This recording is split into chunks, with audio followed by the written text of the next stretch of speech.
avisado, si alguna persona quiere hacer preguntas, la pone por escrito. Yo pasaré después recogiendo para entregar a cada uno de los exponentes y que puedan tranquilamente ellos contestar, dependiendo del tiempo también que tengamos para terminar. Damos inicio entonces con Victoria. Muchas gracias, José Luis. Bueno, antes que nada agradecer la presencia de los compañeros, saludar a la audiencia de Ecuador también, que es parte de la innovación de la Dirección de Pastoral Universitaria. Bueno, centrándome ya en la investigación, en estos tiempos yo me he preocupado por profundizar e investigar acerca de la innovación educativa. Es una palabra que actualmente la vemos en todas partes. Cuando prendemos los dispositivos, sea televisión o cualquier otro artefacto, siempre encontramos la palabra innovación. Innovación deportiva, innovación en el comercio, innovación en los establecimientos educativos. Y entonces, eso a mí me ha llevado como a investigar y a profundizar hasta qué punto hacemos innovación en Ecuador, primero. Si existe innovación educativa, ¿cuáles son estos tipos de innovación educativa que van surgiendo en nuestro entorno, en nuestro contexto? ¿O simplemente es una palabra de moda para vender? Eso es una de las características que yo estoy percibiendo. Si vemos un poco atrás la historia de Ecuador, comenzó con una educación confesional, luego laica, confesional y laica, luego por los años, casi por décadas, se fue ampliando la cobertura y en la educación, y llegamos a los años 80, en donde hay pertinencia con la educación intercultural bilingüe en 1988. Y después en la reforma consensuada, la reforma curricular consensuada en el 96, la transversalidad de los valores. Entonces veíamos que todas las instituciones hablaban de valores, ¿no? Y llegamos al siglo XXI y a partir del 2006-2007 empieza este boom de la innovación educativa. Entonces, y de hecho yo hice el doctorado en innovación educativa también, porque era lo que ofertaban. Pero a mí lo que me preocupa, y por eso este artículo y otros más que han surgido, a partir de surgen otros sobre otros conceptos como ciberciudadanía, es hasta qué punto hay un enfoque axiológico en todo esto para innovar. Entonces, por esa preocupación es que yo me hago la pregunta si la innovación educativa prepara a estos estudiantes del siglo XXI para una ciudadanía responsable y para el cumplimiento de deberes y derechos en una sociedad. Esa sería como la pregunta que me mueve a estar leyendo y profundizando. Vamos a ver el origen del término, pues es latino, innovatio, tiene un prefijo in que denota en, dentro de, al interior, y novus, novísimos, que quiere decir que es hacer algo nuevo. A mí me gusta esta etimología. A veces las etimologías no nos ayudan porque ya son como un poquito caducas, pero en este contexto a mí sí me gusta porque nos da primero el prefijo, nos lanza como la ruta de una interioridad. Antes de lanzarnos a lo nuevo, primero hay que profundizar hacia dónde queremos ir para hacer innovación. Y Rivas pues dice, es uno de los primeros que va a hablar de esto en el 2000, que es incorporar algo nuevo dentro de una realidad que ya es existente. Entonces, aquí entonces surge otra pregunta, ¿no? ¿La innovación educativa es un fin o es un medio? Y casi todos los autores es un medio en sí misma, la innovación educativa. Es decir, que el fin de toda educación, y ustedes también dirán muchas cosas más, es la formación integral de un ser humano. ¿Qué es la formación integral? Pues que sea armonioso en todas sus facetas de su identidad.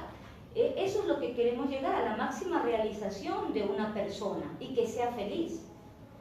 Entonces, la innovación es un medio, eso es importante darnos cuenta. Y aquí he jugado con estas dos palabritas, ya que casi todos los establecimientos educativos hablan de innovación siglo XXI, todo es innovación. Y como les decía, yo jugué con estas dos palabras porque antes de la innovación con T, que es la acción, es importante reflexionar sobre la innovación con X, con los valores. Creo que cuando nosotros conjugamos estos dos aspectos es cuando se da verdaderamente la innovación educativa. Esto de aquí, esta palabrita surge ya por los años 70, los economicistas, pero en el 2000 surge algo en Europa, y es que Europa se plantea el desarrollo de los pueblos para erradicar la pobreza. Hay un tremendo proyecto de desarrollo.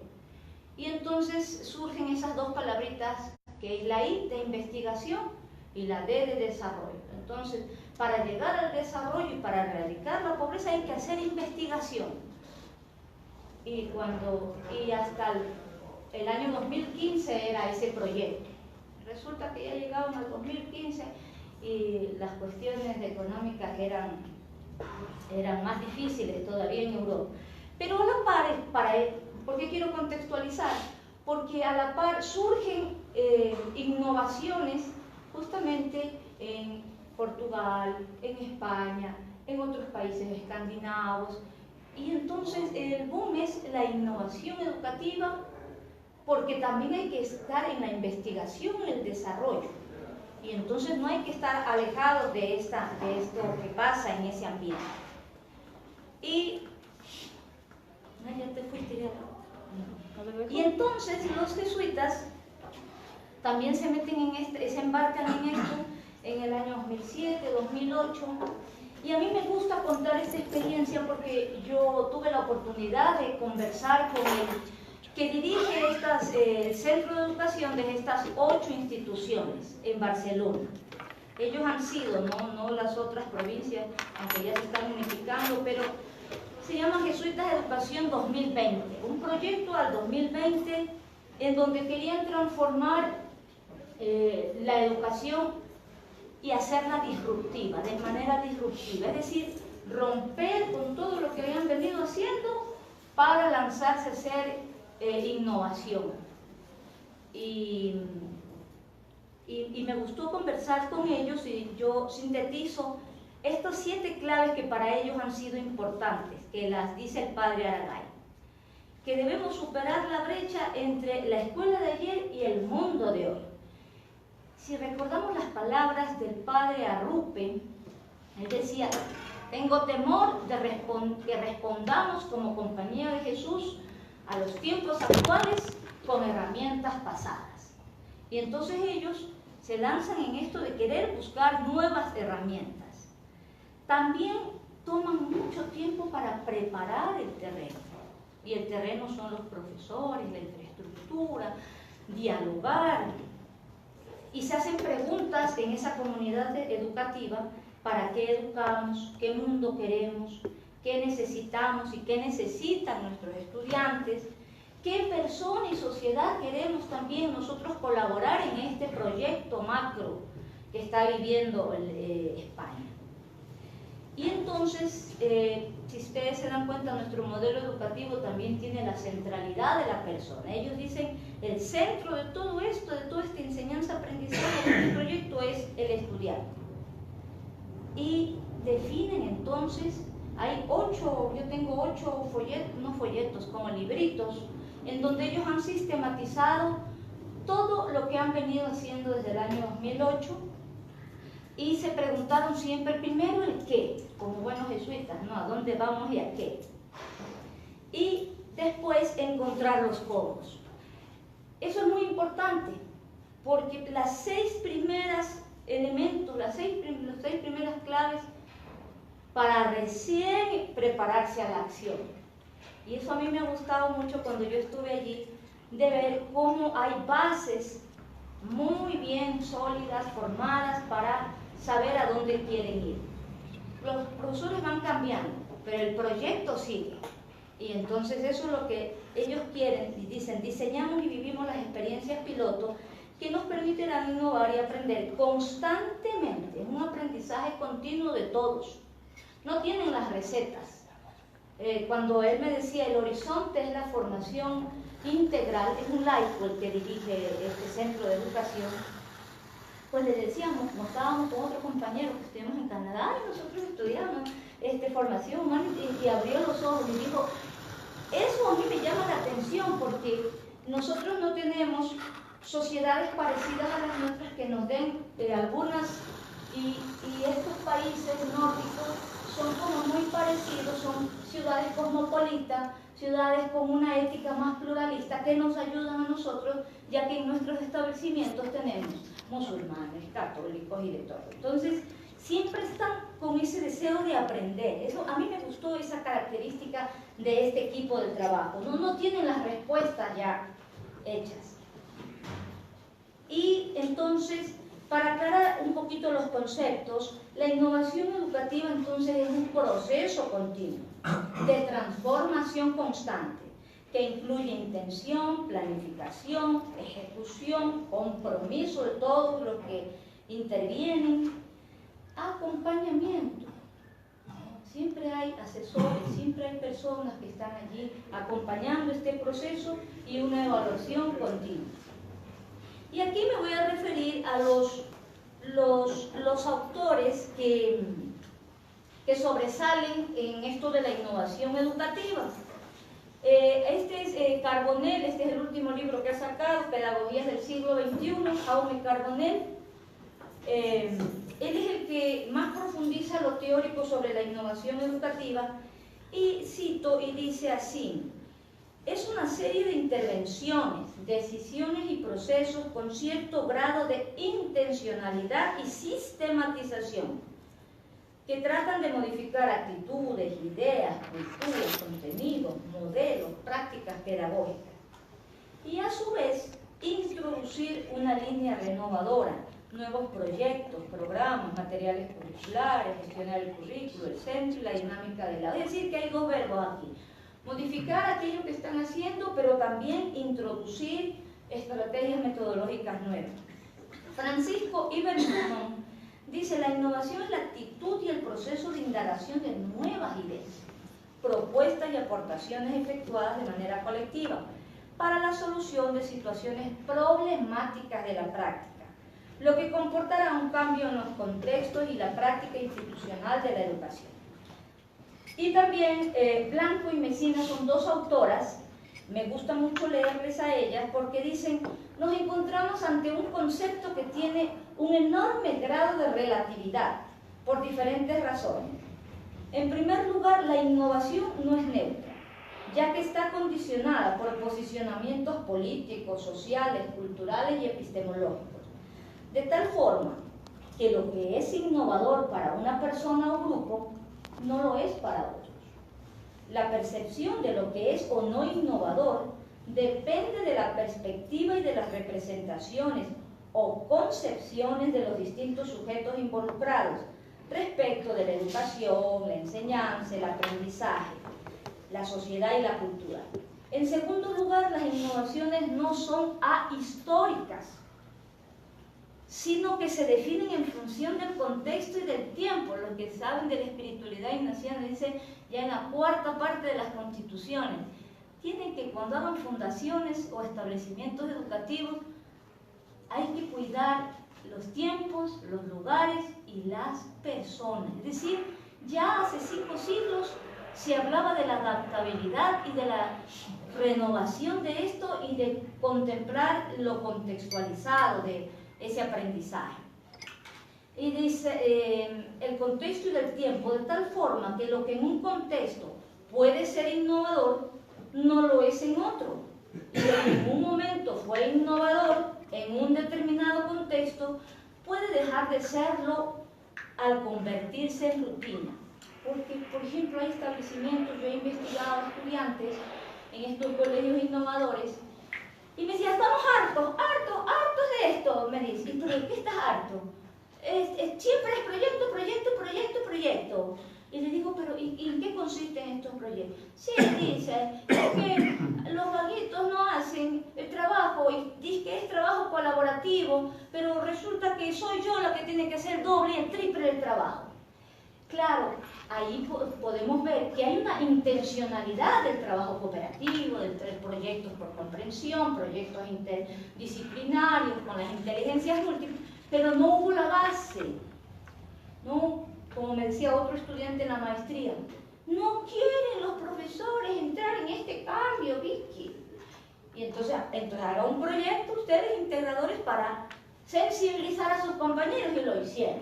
Entonces, si siempre las estrategias metodológicas se van haciendo rutina, deja de ser innovador. Entonces, entra ya en una dinámica normal, corriente. Y bueno, y a Gracia lo voy a dejar para responder la pregunta sobre las tradiciones, no lo voy a citar. Tipos de innovación educativa. Es importante saber qué tipos de innovación a la hora de querer emprender un proceso de innovación.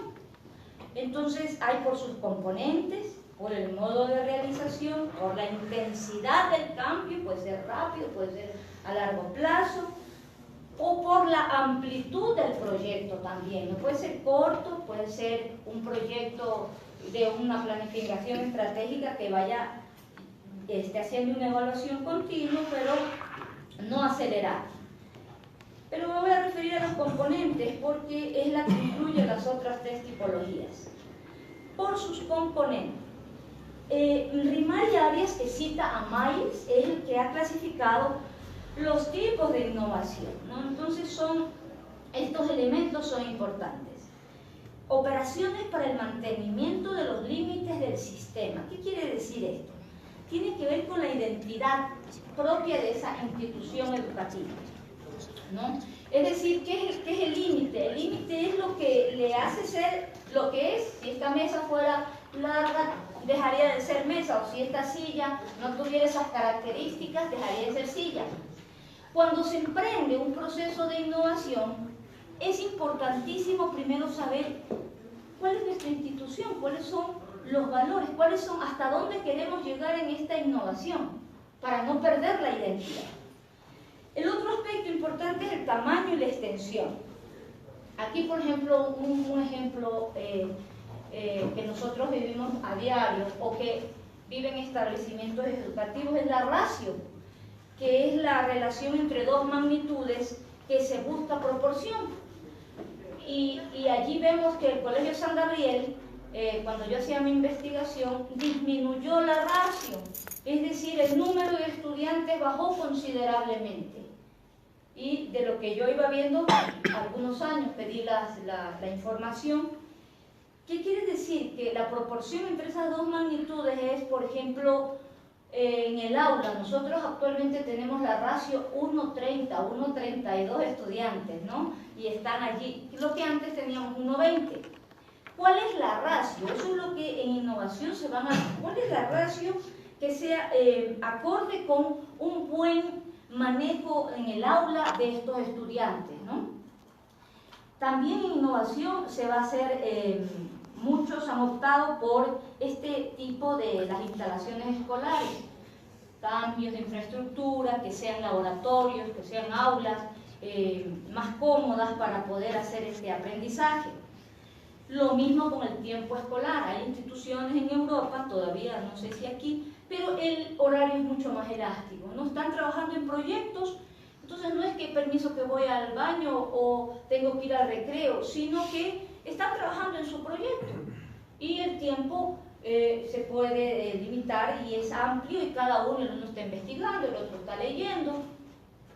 los objetivos instructivos formativos, planificación del horizonte donde se quiere llegar, procedimientos, cuáles van a ser, la definición de roles, los valores que quieren que nosotros tenemos claramente la Pontificia Universidad Católica, los valores a donde nosotros queremos que nuestros estudiantes se apropien, las concepciones y creencias. Y esto sí es difícil en esta parte de la innovación, porque eso requiere mucho diálogo y apertura. La estructura y relaciones entre pares, las capacitaciones, administrativos, autoridades. Los jesuitas hicieron toda una oficina solamente para gente que administre las 8 instituciones, los recursos económicos. El centro de educación es para los recursos pedagógicos y así. Y por último, socializar y conectar con otros sistemas. Como les decía, ellos están siempre atentos a algún otro aspecto que ellos puedan aprender. Están en esta dinámica de aprender, pero también socializan lo que ellos han ido descubriendo. Yo les decía, y ustedes están trabajando en esta dinámica con Montserrat. Dice, en un inicio escuchamos lo que ella hacía, pero ese es uno de nuestros elementos, porque nosotros somos una institución jesuita y sabemos dónde queremos ir, ¿no? Por lo menos el horizonte, no sé el cómo. Aquí tenemos a una autora que también yo le leo, ella se llama María Caso, Reduvolución. Ella habla de las 5 microrevoluciones de la innovación educativa, profesora de la universidad, y ella dice que las energías no deben ponerse solo en lo que transmitimos, sino en la arquitectura de la transmisión. Y dice que los profesores del siglo XXI, los desafíos de los profesores del siglo XXI, no es la brecha de contenidos. Y claro, nosotros lo podemos también constatar, ya tenemos un sinnúmero de bibliotecas virtuales, artículos, Google y tantas otras plataformas que nos ayudan al aprendizaje. Tampoco dice que el desafío es la brecha tecnológica, sino que el problema está en la brecha metodológica. Entonces ella habla de estas 5 microrevoluciones. Lo que los profesores enseñamos no es lo que los estudiantes aprenden. Yo no sé si ustedes a veces han estado apasionados dando una clase y cuando usted hace las preguntas y estos han estado así, pero han estado pensando en cualquier otra cosa, menos lo que uno ha querido, ¿no? Y ella dice que hay un tercer elemento en esto del aprendizaje que es el inconsciente. Y que los estudiantes aprenden de manera individual, única, unos de otros. Y entonces que ellos, mientras están en este proceso, enlazan ideas, conceptos, lugares, tienen su propia historia, reciben el aprendizaje con sus propias emociones, miedos, deseos, placer, y eso es propio de ellos, hacen sus propias conexiones cerebrales, tienen conflictos cognitivos, es decir que cada uno es un mundo, pero nosotros estamos a veces sin contar con ese mundo. La otra microrevolución que ella habla, dice, los profesores no solo debemos parecer democráticos, sino que tenemos que serlo. Y aquí la motivación es a que seamos acompañantes en este proceso de aprendizaje, que el primer encuentro es profesor-estudiante, el segundo también aprendemos nosotros, estudiante-profesor, y el tercero es estudiante-estudiante, entre ellos aprenden. Miren, en estos procesos democráticos, por ejemplo, aquí todavía tenemos algunas aulas en donde tenemos la cátedra, y eso nos da un significado de que el profesor está arriba y el estudiante está abajo. El profesor es el que tiene el poder, los estudiantes, y en esta innovación lo que se quiere son, articulado con el mobiliario y todo lo demás, que los procesos sean así, de diálogo, democráticos, como dice. No pensamos con la cabeza, pensamos con el cuerpo. Y allí, en esta microrevolución, por eso se piensa en innovación, justamente en los mobiliarios, los espacios, para que el cuerpo esté bien. 2 horas en una silla. Los estudiantes, yo me he topado muchas veces con mis colegas, salimos de las 2 horas y volamos al baño. Ella le llama el momento vejiga, le dice. Y los estudiantes, dice, algunos se aguantan por vergüenza. Tiene que haber un cambio en el mobiliario, en los espacios y en el tiempo. Y, ¿qué más? Bueno, y dice, el cuerpo no es un apéndice de nuestra cabeza, es decir, la integralidad. Vuelve a enfatizar pedagógico esto. La otra es, no quiero malgastar mi tiempo en estudiar, porque lo que quiero es aprender. ¿Qué quiere decir ella con esto? Que muchas veces nuestros estudiantes se aburren. Nosotros hemos constatado, no con todos, pero sí con algunos grupitos, y más si la materia no es de su interés. Entonces nosotros tenemos que buscar nuevas estrategias para, además del aprendizaje, que sea placentero, que se esfuerce, que sea con disciplina, que sea constante, que lo integre todos estos valores el que está acompañando este proceso. Yo me recuerdo que cuando yo aprendía la guitarra, mi papi solo me enseñó 3 notas, do, re y la. Pero yo tenía unas ganas de aprender a tocar que aunque me dañaba y me salían, y dale con la guitarra. En esas épocas solo había unos cuadernillos para aprender. El deseo, nosotros es importante que la clase sea placentera y que no haya mucho contenido también, dice ella. Y aquí yo me recuerdo también lo que dice Ignacio, no es mucho saber arte y satisface el ánima, sino gustar. Hacemos que gusten eso que están viviendo. Y por último, la evaluación. Tenemos que pasar de una educación basada en la evaluación a una educación basada en el aprendizaje. No quiere decir que no hay evaluación, sino que, 5 de los 20 o de los 30. Y entonces aquí, claro, yo me reía cuando leía esto, porque resulta que ella decía que tenía una amiga que siempre soñaba recurrentemente que iba a morir, y cuando iba a morir tenía que ir al examen, pero más se preocupaba en el sueño del examen que de lo que iba a morir.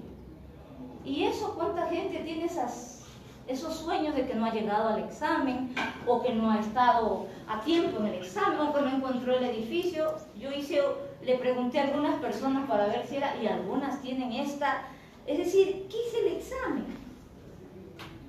Hay que convertirlo en verdadera evaluación cognitiva, afectiva, actitudinal y procedimental, dicen, ¿no? Y ella dice que nosotros estamos, para cambiar la innovación hay que dejar la educación bulímica. ¿Qué es esto de la educación bulímica? ¿Qué es de un día antes masticar toda la información, repletarse, vomitarla en el examen y luego olvidarla, ¿no? ¿Cuántos hemos pasado quizás alguna de esas experiencias en donde las materias no nos gustaban, pero era obligatorio? Y por último, también hay algo importante en esto de, estoy recién investigando en esto de la ciberciudadanía, me están ayudando colegas, Jaime me ayudó con un documento de ciudadanía. Estamos en la era tecnológica. Algún autor dice, hay que quitarle a la innovación educativa el apellido tecnología. No es que hay que quitarle, sino en el sentido de que le estamos dando demasiada fuerza a lo tecnológico y nos estamos olvidando de lo axiológico. Pero es un hecho. Entonces hay mayor presencia de personas en el espacio tecnológico, hay disponibilidad constante de información, hay espacios de libertad que demandan formación de la conciencia, y hay la integración de la tecnología en el ámbito educativo. Muchas plataformas. Y lo de la ciberciudadanía lo dejo para la pregunta del otro grupo, ¿no? Muy bien. Entonces, ahora vamos, ¿sí? ¿Estoy contigo? Sí, tienes 3 minutos. Entonces, la primera pregunta que me llegó la semana pasada, el día miércoles mismo. Y me decían los compañeros del área de Jesucristo, ¿cuáles serían los valores de la tradición pedagógica que no se pueden perder en el proceso de innovación educativa? Porque habían ellos tomado en cuenta la frase de Javier Gracia, un filósofo, ¿no? Un filósofo que escribe innovación educativa en y desde la filosofía. Y él dice, a mi juicio, la buena innovación educativa ha de tener en cuenta la tradición, o para ser más justo, la diversidad de tradiciones habidas y por haber, pero sin menoscabo de las nuevas circunstancias personales y sociales.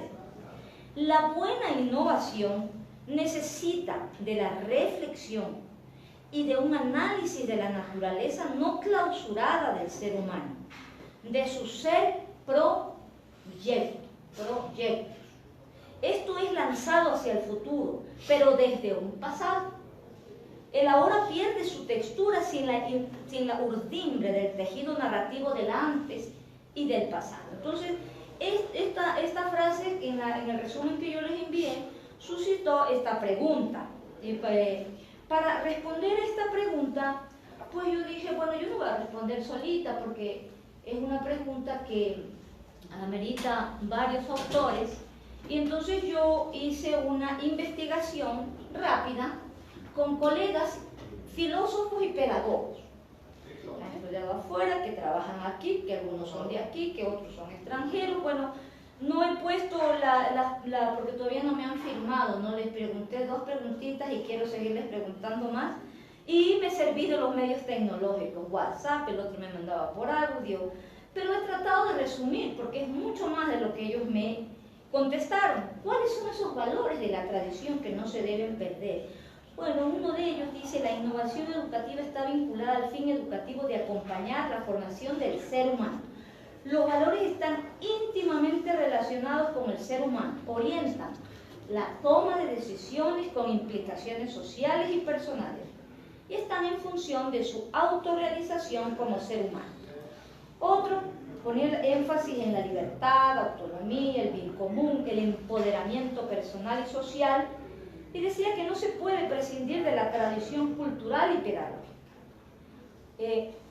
Otra persona dice: no podemos olvidar el saber acumulado a través de siglos de tradición.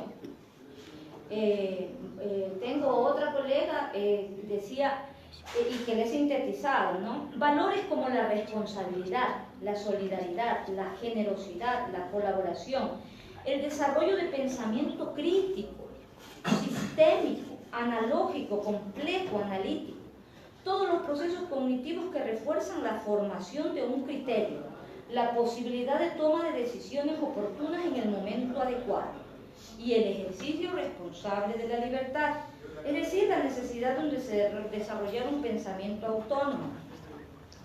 ¿Dónde estás, Paulina? María Caso me... Ah, pero estamos en los filósofos. Porque de ahí... En la hora. Ya. Ya. Bueno, y también hay otras personas que dicen: la innovación pedagógica debe considerar esa tensión dialéctica entre el ser y el devenir, para mostrar una base sólida de valores consensuados socialmente como indispensables. Esta persona cita mucho a Habermas, a De la Cortina.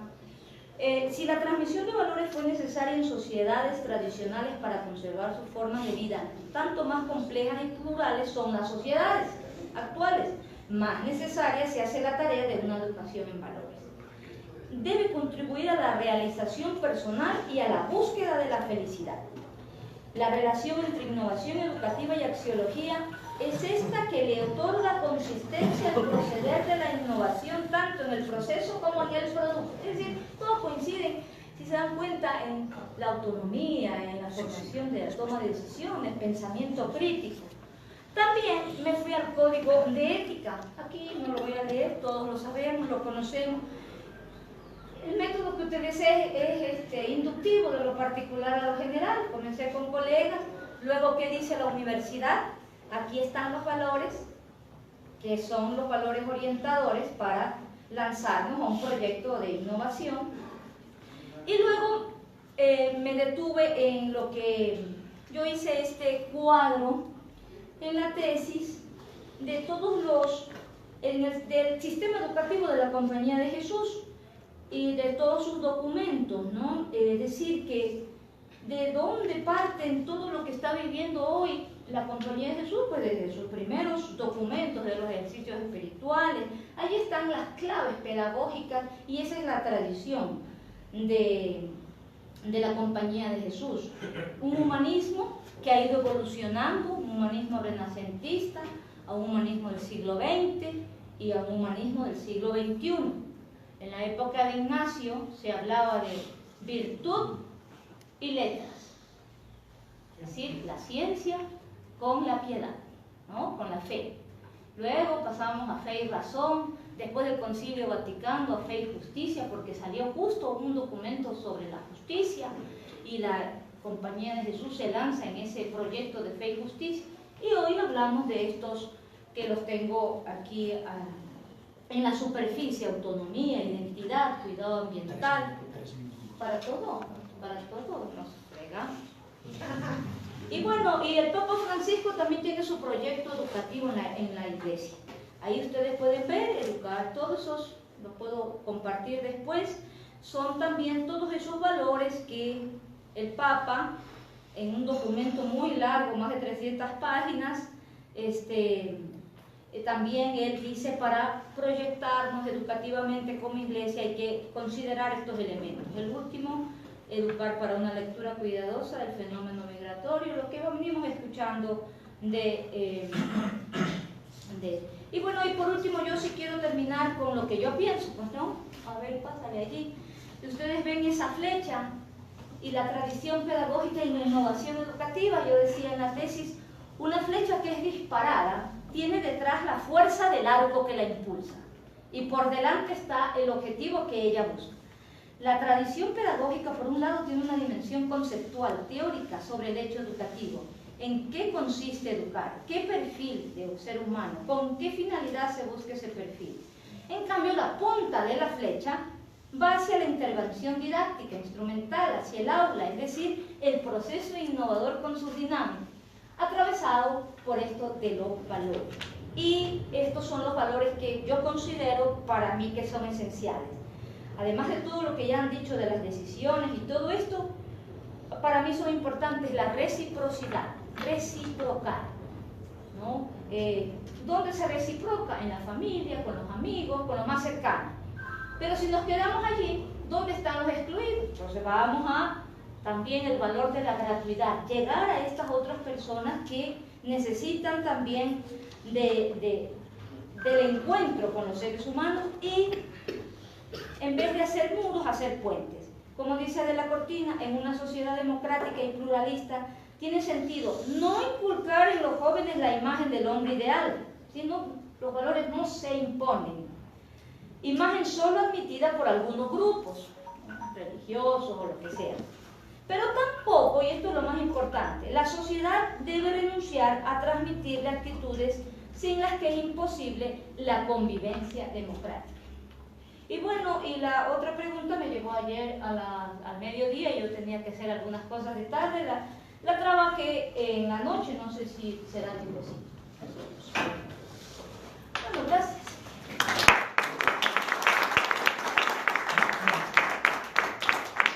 Si hay alguna pregunta y después tenemos tiempo, voy a tomar una nota para que ¿sí?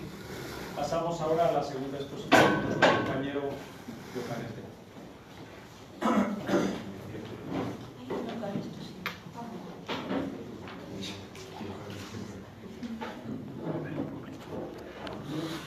No sé si podemos apagar un poco este luz aquí para tener un poco más de vista de la pantalla.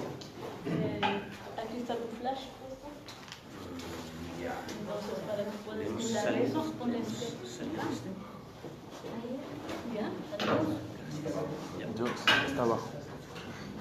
Esto puesto abajo. Búscale de algo. Abajo está bien. Ya está bien. Sí. Ahí está. Ya. ¿Se puede revisar? Van entregando las preguntas que tengan de Vicky para recogerlas y entregarlas. ¿Está bien así, no? Sí. Simplemente.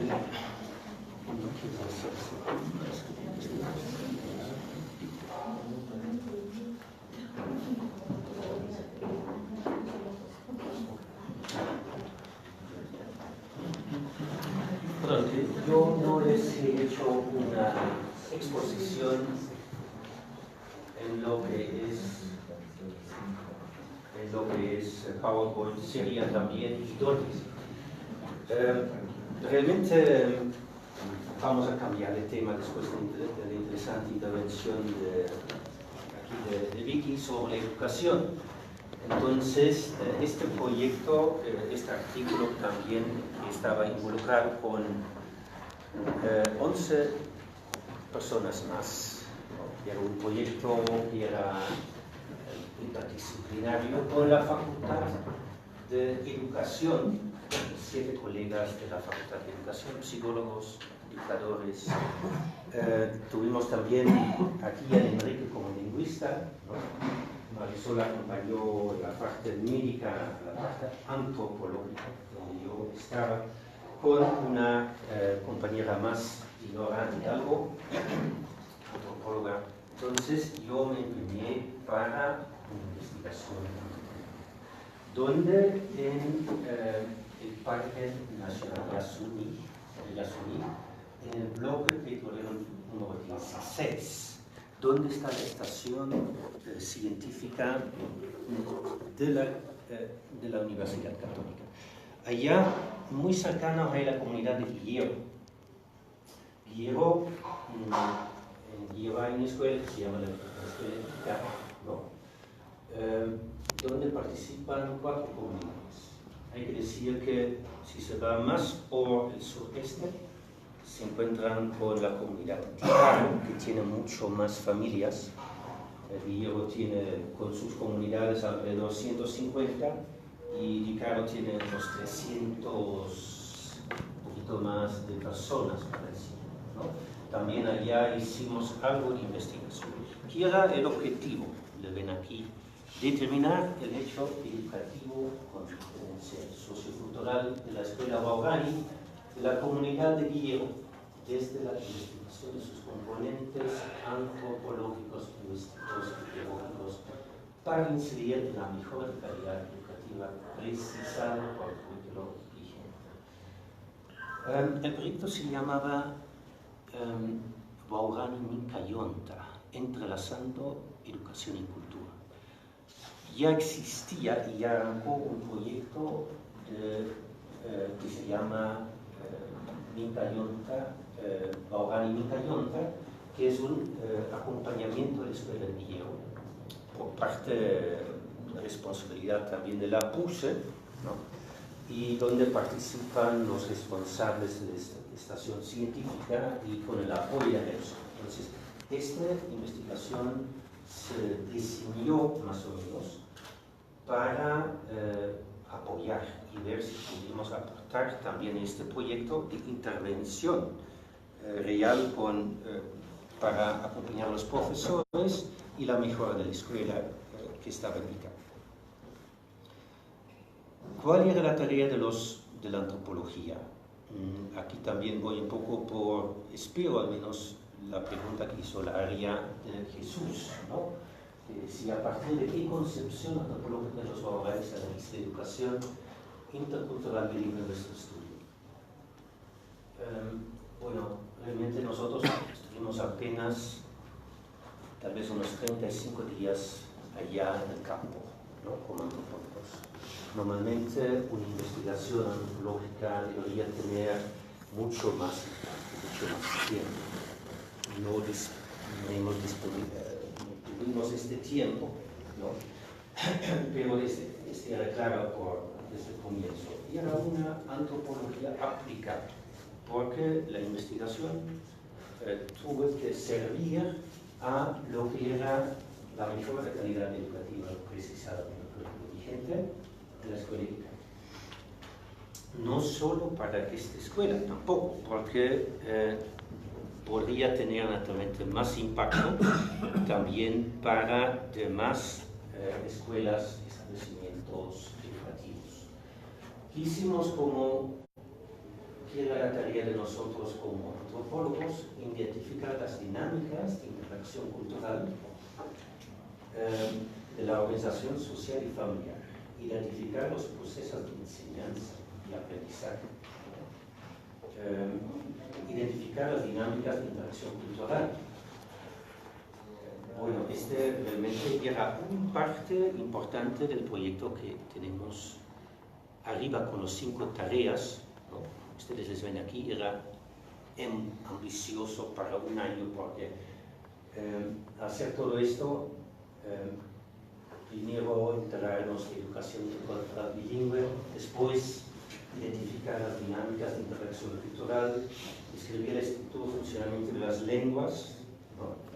Diseñar estratégicas didácticas y instrumentos de evaluación pertinentes y todavía evaluar la propuesta investigativa para dar respuesta. Era muy ambiciosa. Entonces, los problemas que tuvimos fuertes era que la antropología necesitaba tiempo para recoger los datos, mientras los educadores ya querían trabajar con estos datos, ¿no? Entonces, lógico hubiese sido que nuestra investigación había antecedido a los que hicieron los educadores para que ellos pudieran haber trabajado. No fue posible y llevó algunos problemas naturalmente en realmente elaborar también el resultado. De hecho, quisimos publicar un libro en conjunto, pero por un percance no pudimos publicarle todo en un volumen. Entonces ahora estamos publicando los resultados diferentes.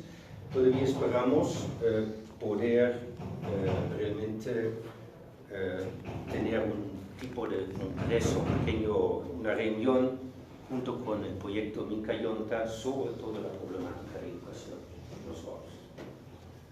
Bueno, ¿qué es la intención de este artículo? Que ya se presentó también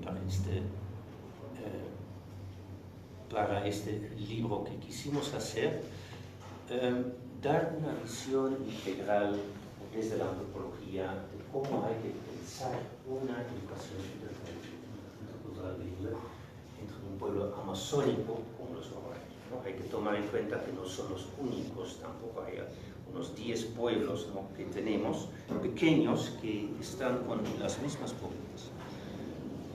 Allí hay que considerar primero el contexto sociohistórico de los guaraníes. Bueno, ahí también quiero responder un poco a la pregunta que tenía el grupo del área de ética. La reserva faunística, lo que es la reserva Yasuní, fue creada en 79, pero en 89, porque no podían explotar el Yasuní formalmente por parte del gobierno, Rodrigo Borja tenía la idea. Regalamos unos 700.000 hectáreas a los guaraníes, pero con la condición que podemos explotar el suelo, ¿no? Y se creó todo este reservorio de los guaraníes dentro de lo que es el Parque Yasuní. Ustedes ven que ahí se inserta, ¿no?, todo es territorio guaraní. Bloque Repsol 16 lo vemos aquí, ¿no?, un poco al lado del río Napo. Bueno.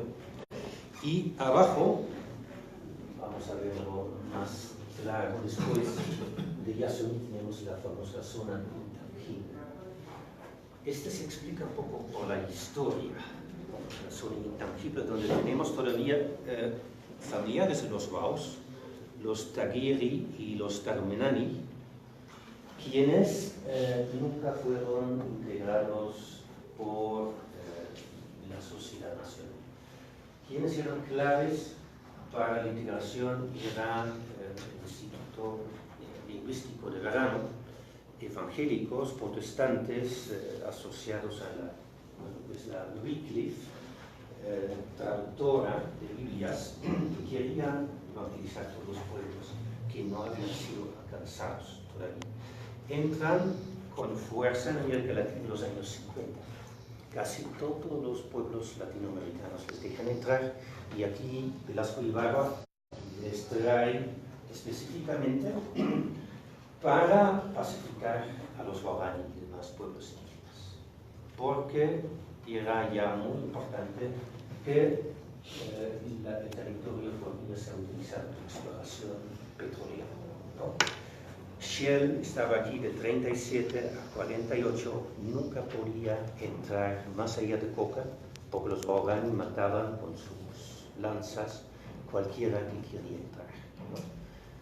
En esta lucha fuerte que tenían ellos contra los que invadieron su territorio, entonces hubo también problemas internos. Ellos también luchaban siempre internamente entre diferentes clanes, ¿no?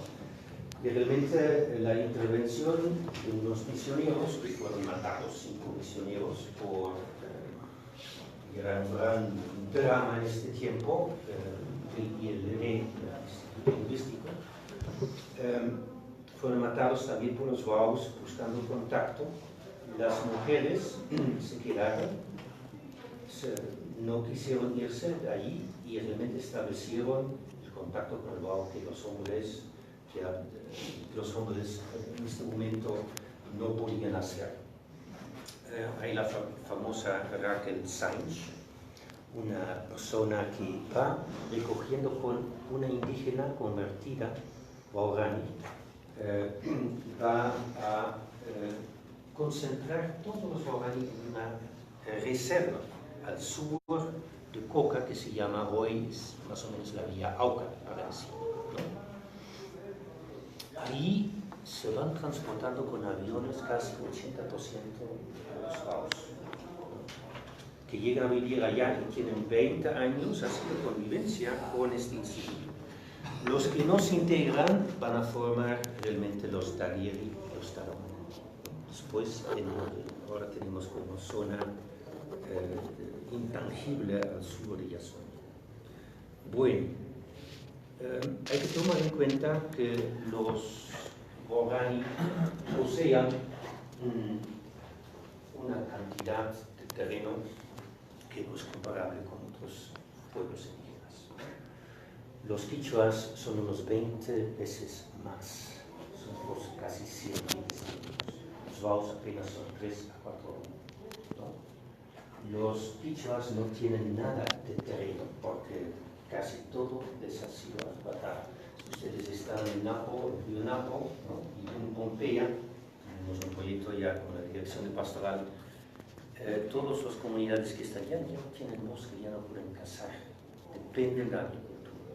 Solamente los Waorani todavía pueden cazar. Con la introducción de las petroleras se establece realmente una gran dependencia de los Waorani de lo que es los petroleras. Como para evitar conflictos, el Estado se encarga, mediante Petroecuador, otro nombre todavía, hacer un convenio, un pacto socioambiental para que los petroleros realmente provean de todo tipo de recursos a las comunidades indígenas, ¿no? Entonces este pacto fue implementado y Maxus era la primera, pero bueno, en este tiempo Rodrigo Borja entra también occidental, entra también Texaco, ¿no? Que tuvimos tantos problemas que nunca realmente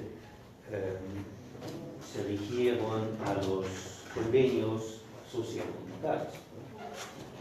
Repsol asoma 10 años después de esta decisión del gobierno Borja.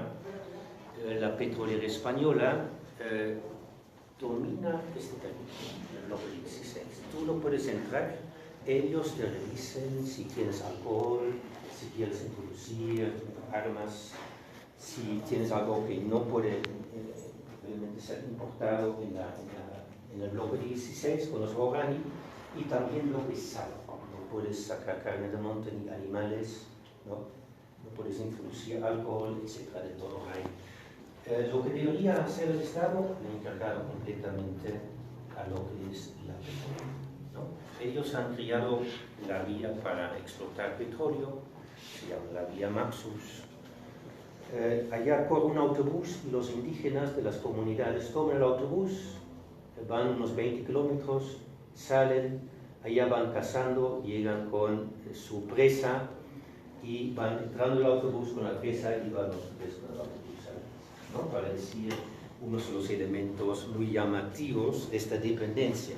Toda la escuela ha sido construida por Repsol, ¿no? Los puestos de salud han sido construidos por Repsol, ¿no? El proyecto en Cayonta financiado por Repsol. Entonces, inviertan mucho para cuidar lo que es la imagen de la institución, porque tiene muchas críticas Repsol en España, ¿no? Por estar en la Amazonía, por ejemplo. El problema es que, naturalmente, en unos 3 años 2 años tal vez se va a Repsol, y aquí ¿quién va a asumir? Y van a estar cumplidos. Además, en general, esta dependencia que genera para los indígenas es muy fea. Y siempre los Waorani dicen, nosotros somos los dueños del territorio, pero si realmente se le ve, son manejados por el Estado, son manejados por la petrolera, que tiene un urgente ingreso y puede pagar todo eso, ¿no?, para tener pacificados a los. Toma en cuenta que viven en un gran territorio, ¿no?, que es Orellana, Napo y también Pastaza, y apenas son 3 a 4, digamos 3.500. Aquí ven como también esta zona, que es la zona intangible, el único que todavía no está realmente explotado por los petroleros. Todos estos son bloques, ¿no? Es el único que queda. No sabemos cómo está esta población, ¿no?, pero hay conflictos, hubo conflictos entre los Waoranis que son aculturalizados y los grupos que están todavía allí, que no sabemos exactamente qué es su población.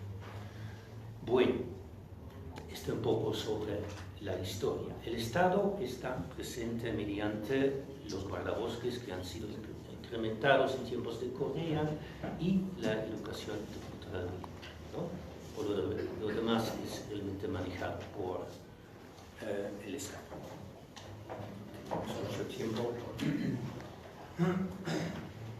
La educación cultural bilingüe, tuvimos un poco una exploración de este tema al comienzo de nuestro proyecto.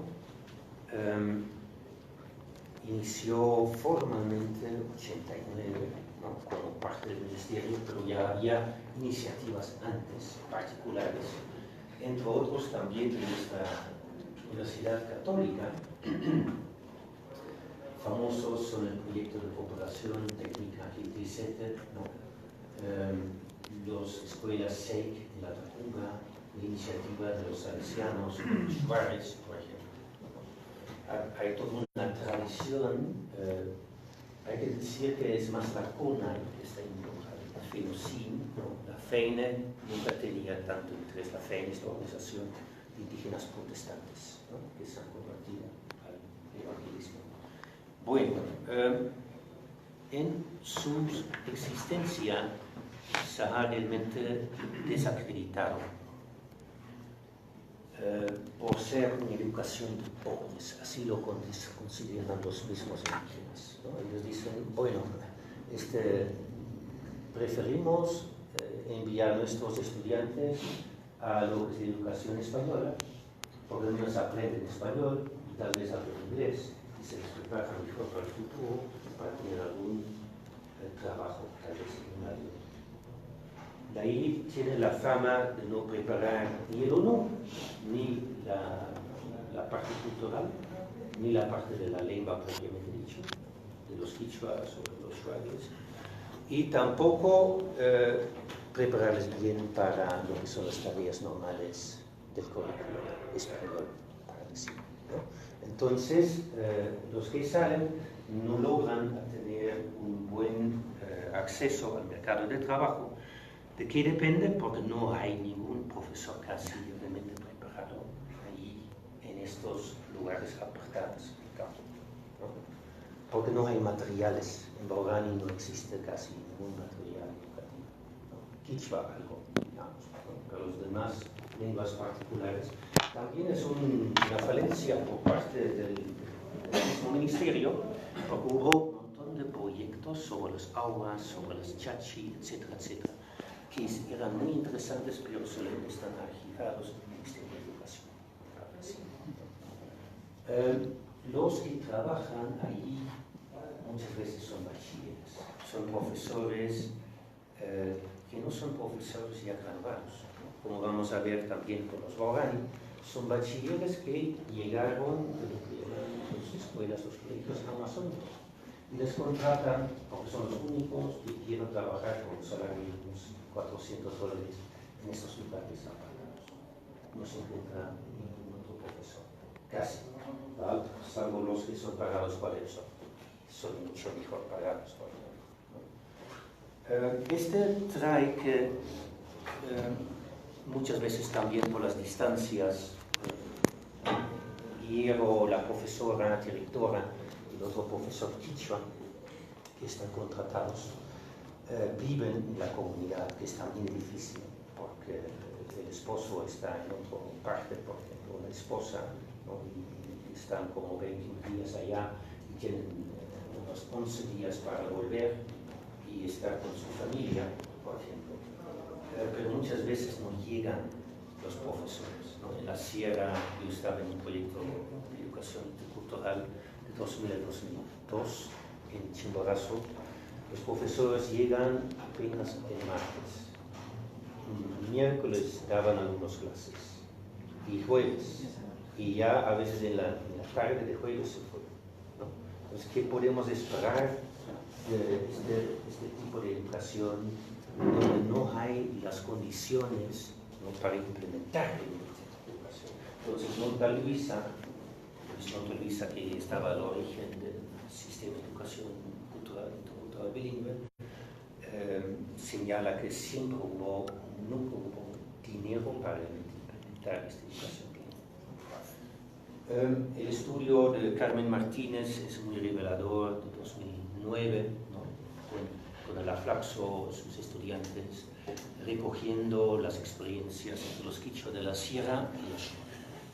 Bueno, esta mala imagen, Gutiérrez, el presidente Gutiérrez, y más aún Correa, se aprovechan para apoderarse de la bilingüe, quitándole de la influencia de los indígenas. Entonces, ahora ya los indígenas, la CONAI, la FENOCI, no tienen influencia directa, ¿no? Como también acabaron con el Consejo FODEMPE, el Consejo de las Nacionalidades y Pueblos. Y introdujo las escuelas del milenio, ¿no?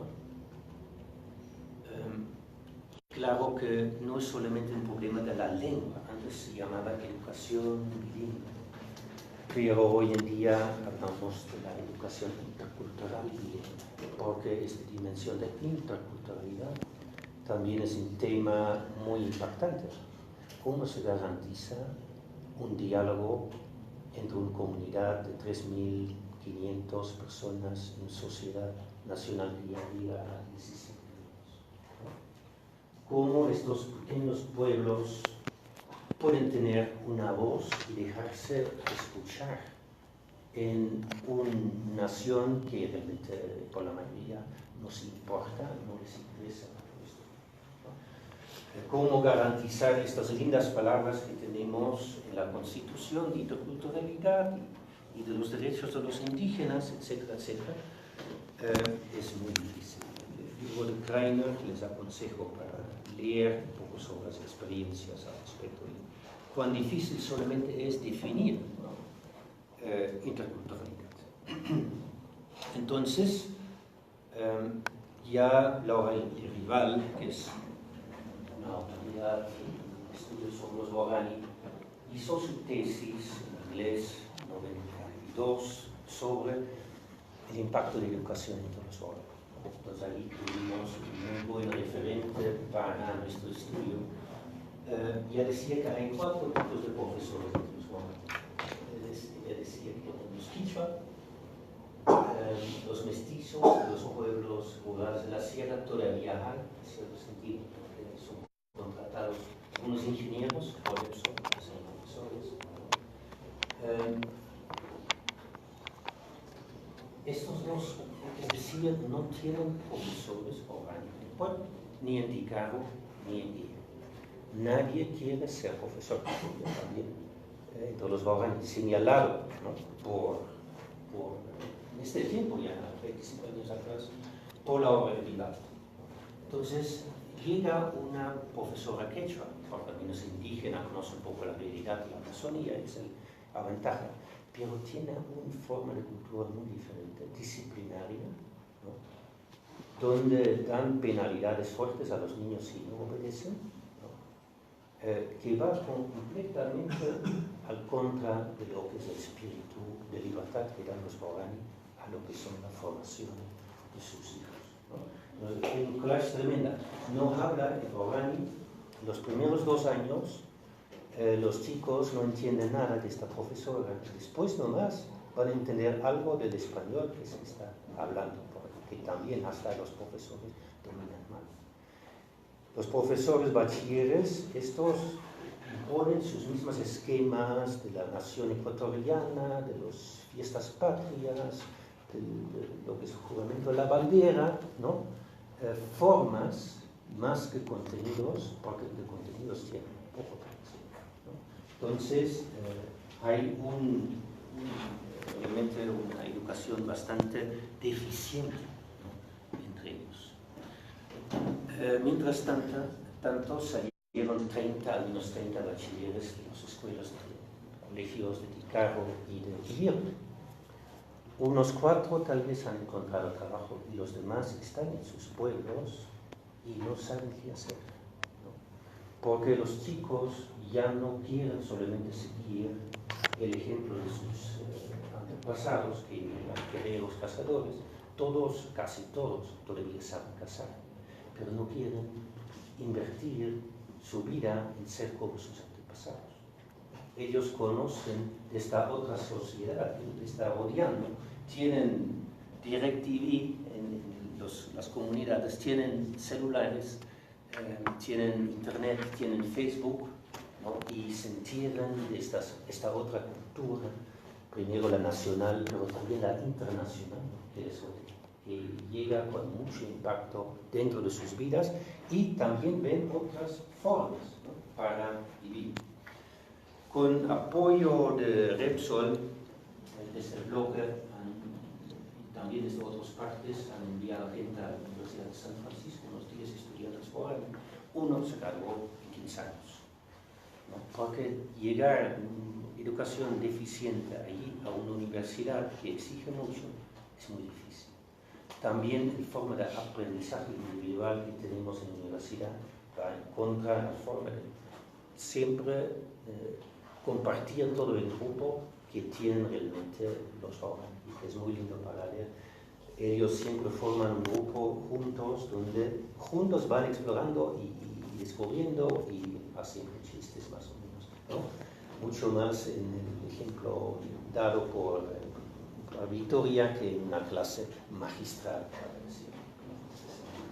Entonces, y tienen mucha dificultad también mantenerse como individuo en esta sociedad nueva, sin su grupo.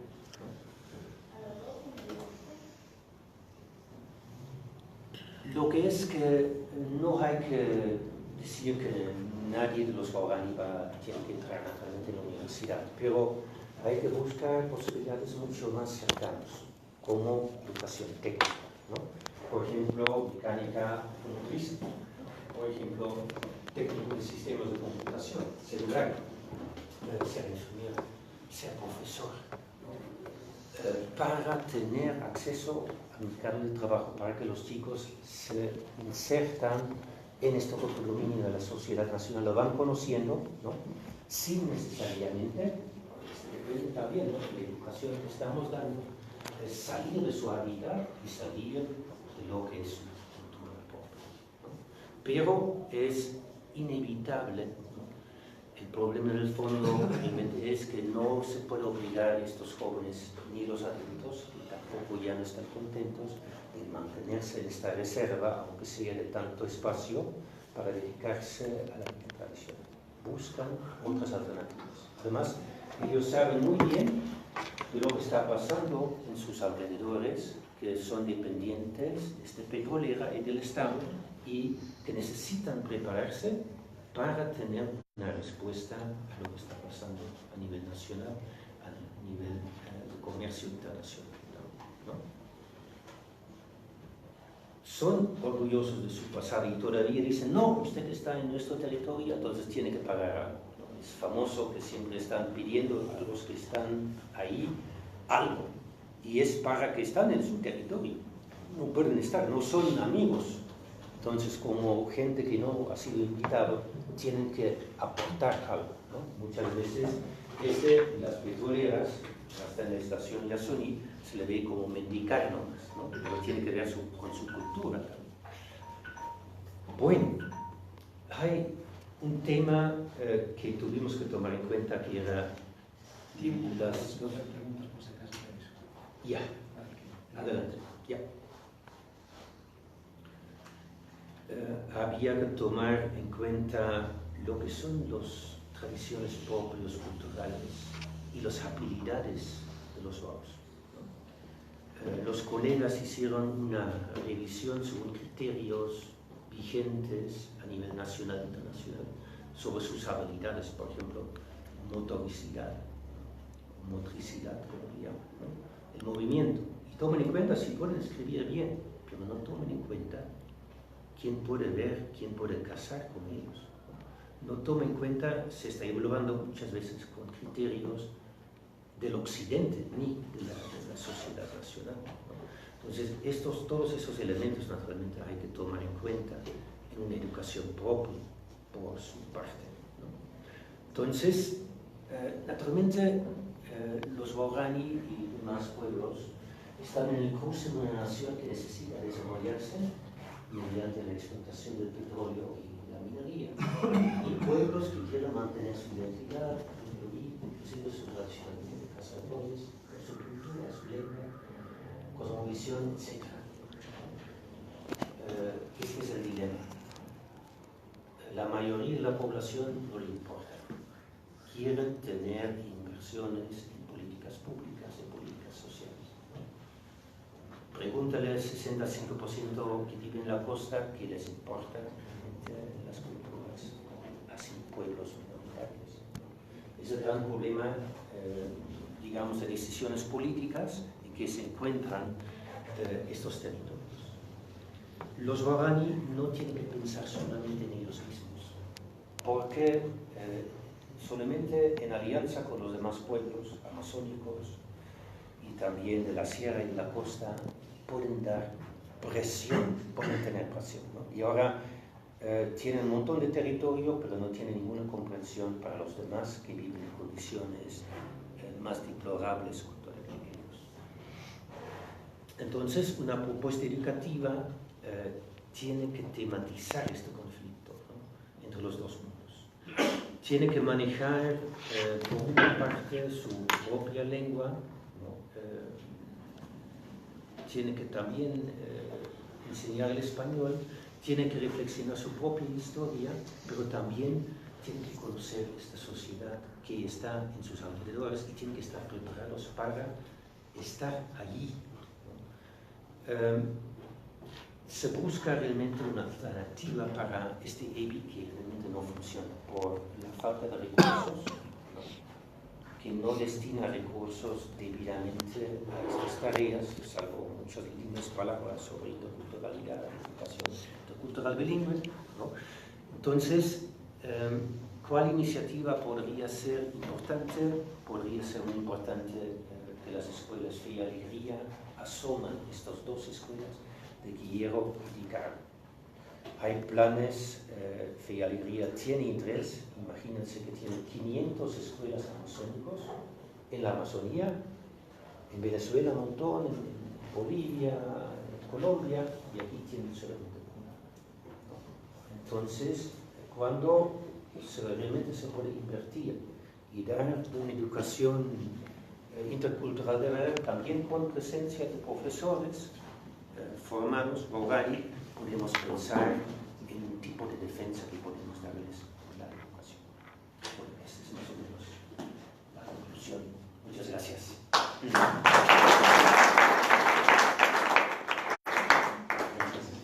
No sé si las preguntas que hicieron las áreas No